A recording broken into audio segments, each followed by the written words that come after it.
Assalamualaikum warahmatullahi wabarakatuh. Apa kabar sahabat hijau? Pada kesempatan kali ini saya akan mencoba explore isi dari rumah walet, dimana pada kesempatan kali ini saya sempatkan untuk melihat bagaimana proses pembangunan sarang walet. Nanti kita akan mencoba review dari bawah. Ini adalah lantai pertama. Ini masih belum jadi, masih dalam proses pembuatan. Jadi nanti kita akan melihat prosesnya. Ini lantai 1. Adapun luas dari bangunan ini adalah 6 kali 9 meter. Dan di setiap pinggir-pinggirnya dikasih lubang dan dikasih elbow. Nah, ini agar supaya angin yang berada di dalam itu tetap dingin. Jadi angin tetap masuk ke dalam, tetapi di bagian luar dari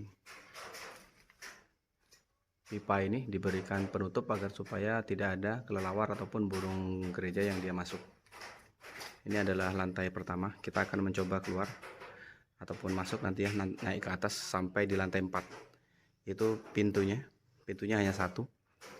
Oke, kita akan naik ke atas. Ini tangganya masih tangga darurat. Nah, ini namanya siring.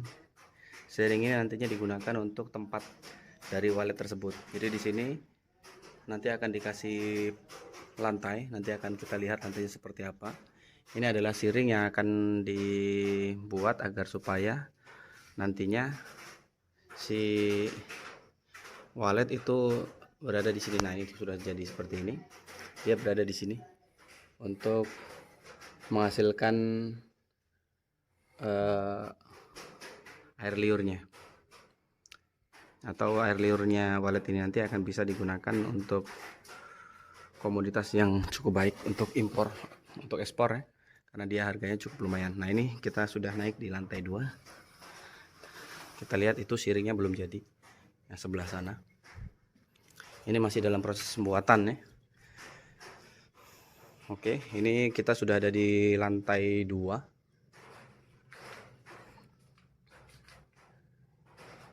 Oke, ini siringnya masih baru dipasang-pasang. Ini juga sama, ini masih belum dikasih elbow, jadi masih terlihat seperti itu. Sama, ini fungsinya sama karena nantinya di setiap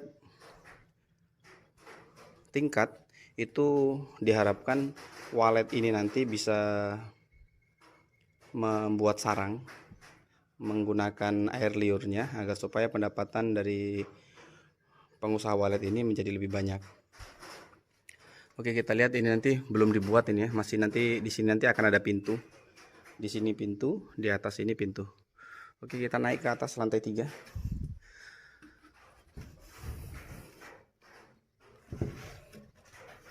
Nah, ini di lantai 3. Ini baru proses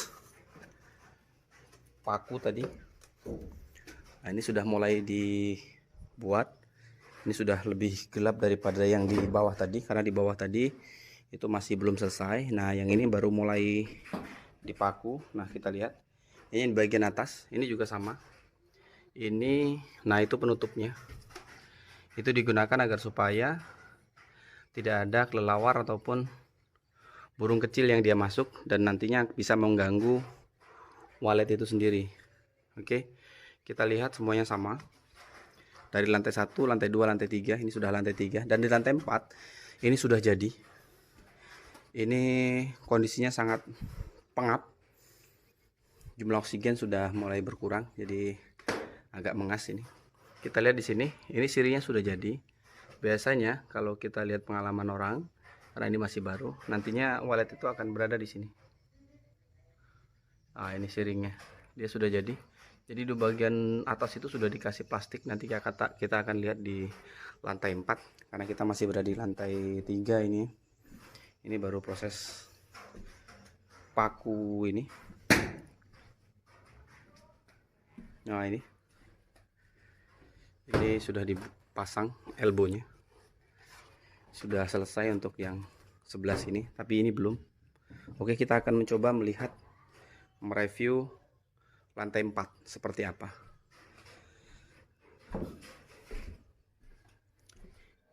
Ini masih di lantai 3 ya teman-teman sekalian, biar kita sama-sama tahu bahwasanya proses pembuatan walet ini sedikit rumit ya, karena nantinya akan diberikan sweater dalam 3 kali 3 meter ini 3 kali 3 meter ini, mulai dari ujung sana ada itu sampai ke sini, sampai ke sana, sampai ke sini.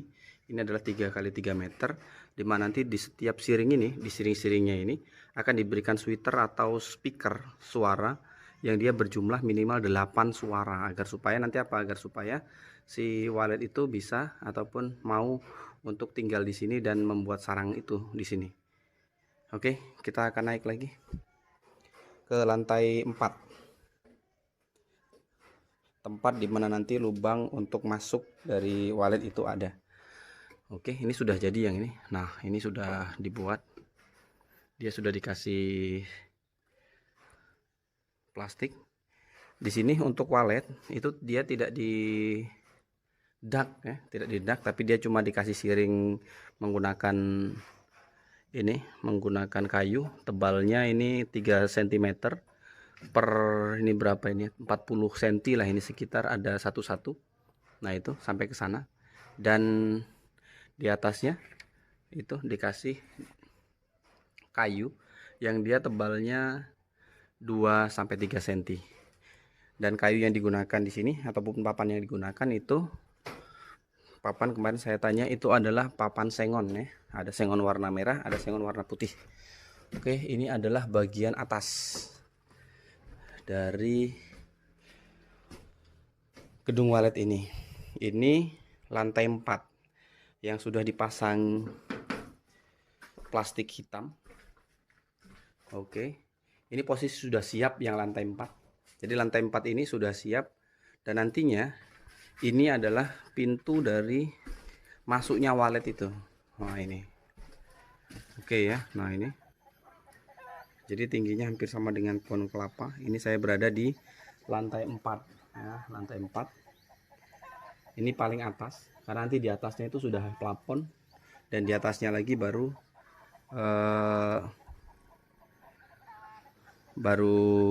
sengnya. Dia menggunakan alkan. Nah, di sini ini menggunakan kaca. Ini katanya kemarin ini fungsinya ngapa kok dia pakai kaca tidak pakai papan, agar supaya nanti burung hantu yang dia akan datang, karena musuh terbesar dari walet ini adalah burung hantu. Kalau dia ada burung hantu yang dia masuk ke sini, maka waletnya akan takut ataupun dia takut kalau dimakan. Jadi dia dikasih ini agar supaya ketika dia terbang sampai di sini, dia pun tidak akan sampai di dalam sini untuk burung hantunya. Oke, ini hanya satu pintunya. Kemudian rencananya nanti si walet itu masuk dari sini, kemudian langsung menuju ke muter di bagian dalam ini 6 kali 9 meter ini. Kemudian dia nantinya akan masuk ke bawah lubang ini. Oke, masuk ke dalam lubang ini sampai nanti ke bawah, tembus sampai ke bawah. Baru nanti dia akan mulai mencari tempat yang dia nyaman. Nah, di sini di lantai 4 juga sama, dia dibuat siring-siring seperti ini, dan nantinya tetap setiap ruang ini akan dikasih sweater suara burung walet yang dia sangat nyaring dan keras. Itu berfungsi untuk menarik walet itu agar supaya dia tetap ada di sini.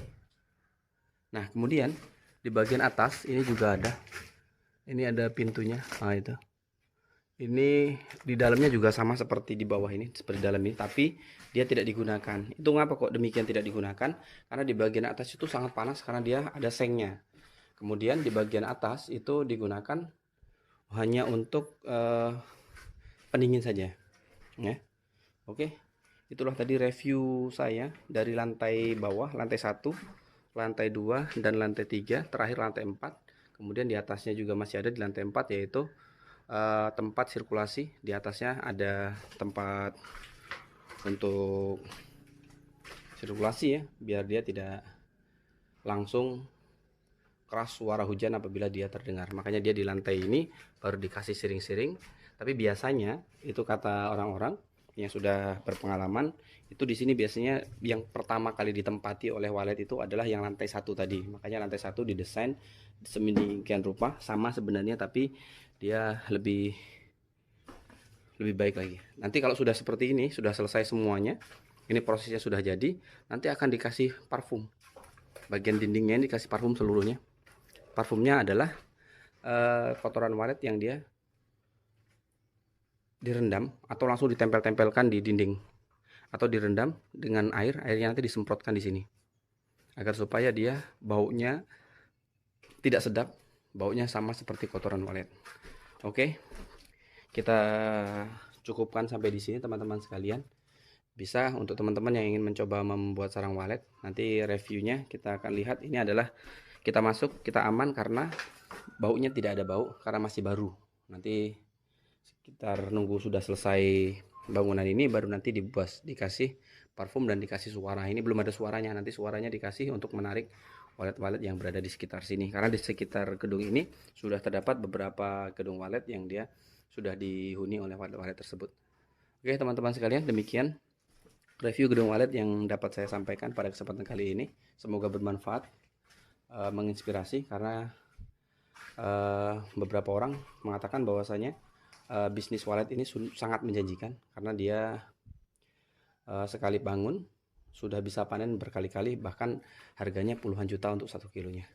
Oke, terima kasih atas perhatian teman-teman. Jangan lupa subscribe channel ini, channel Farid Juliadi, agar supaya saya dapat mengabarkan info-info menarik terkait dengan pengalaman ataupun pengetahuan yang pernah saya dapatkan, baik itu terkait dengan pengetahuannya dan sebagainya. Terima kasih. Assalamualaikum warahmatullahi wabarakatuh.